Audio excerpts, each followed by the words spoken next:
Hi, my name is Michele Feltman Strider.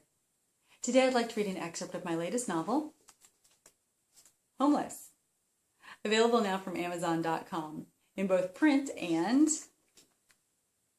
Kindle formats. August 2006, Midwest City, Oklahoma.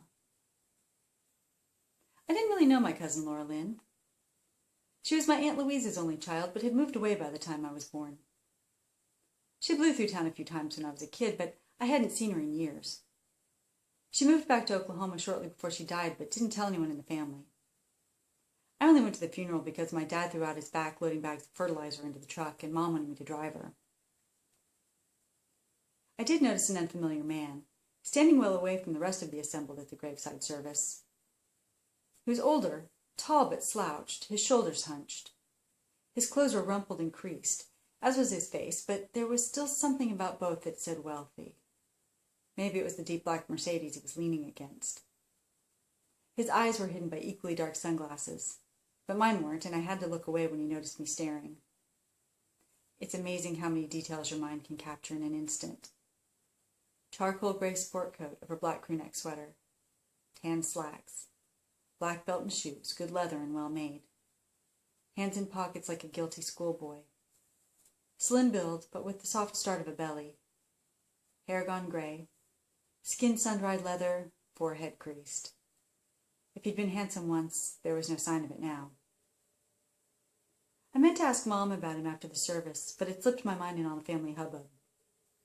Months went by, and I would have forgotten about him entirely if it hadn't been for a library book. I was at work early one morning, getting ready to sort through the pile of stuff that had accumulated on my desk during the previous day. In addition to that mess, there was a stack of new arrival books sitting in my chair. Once again surrendering to the chaos that is a public library, I made myself comfortable on the floor, using my creaky wooden desk as a backrest. Hoping for fortification through caffeination, I pulled the top book off the stack to thumb through while I drank my coffee. It was at an angle, set apart from the rest. The clerk signed that it was something to which she felt I should pay special attention.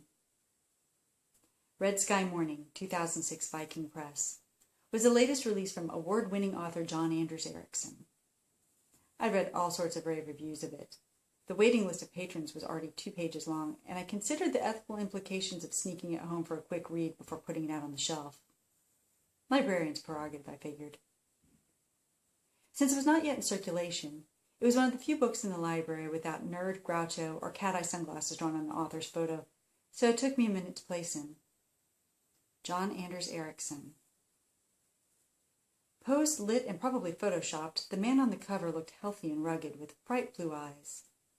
He leaned in toward the camera seductively, cradling a meerschaum pipe, the sleeves of his white shirt rolled up to the elbow, exposing the famed mermaid tattoo on his bulging sailor's forearm. No wonder he'd been so startled when he caught me staring at him.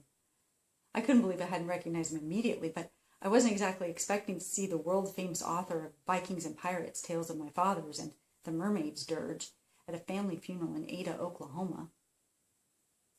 I turned the book over to look at the high melodrama artwork on the front, but it was covered by a large yellow sticky note with the letters OMG underlined and followed by half a dozen exclamation points and a large arrow pointing at my right hand. Barbara again. Sometimes I worried that the clerk drank too much coffee. She was a very excitable person, a single mom working her way through junior college on caffeine and determination. I opened the book, quickly closed it, tried to sit down, found I was already sitting, and opened it again. Beneath his standard dedication, Forstjerna, was the author's scrawling blue ink signature. Someone somewhere had made a huge mistake. Obviously, this wasn't intended for a little branch library in Midwest City, Oklahoma. I'd have to call the publisher on Monday and get it straightened out. Those 3 handwritten words made this pristine first edition worth a lot of money to a collector. It was far too valuable for circulation in a public library. Now I absolutely had to take it home with me, for safekeeping, if nothing else. My first concern, though, was how to read it without leaving any incriminating bends in the virgin paper. I was trying a technique that involved lying on my back and holding the book over my head, when something fluttered out from between the pages and landed on my face. It was a photograph, one of the old self-developing kind with a broad white border. Faded with age, it showed a young man, impossibly tall and comically lanky, with a bright open face and thick, somewhat shaggy blonde hair. John Anders Ericsson. His clothes were egregiously 1970s, and he looked to be somewhere in his late 20s or early 30s. He was hunched forward, just as I'd seen him at the funeral, but in the picture he was smiling widely, with his long arms wrapped tightly around a slim young woman with long coppery hair. Laura Lynn Weaver, my dead cousin.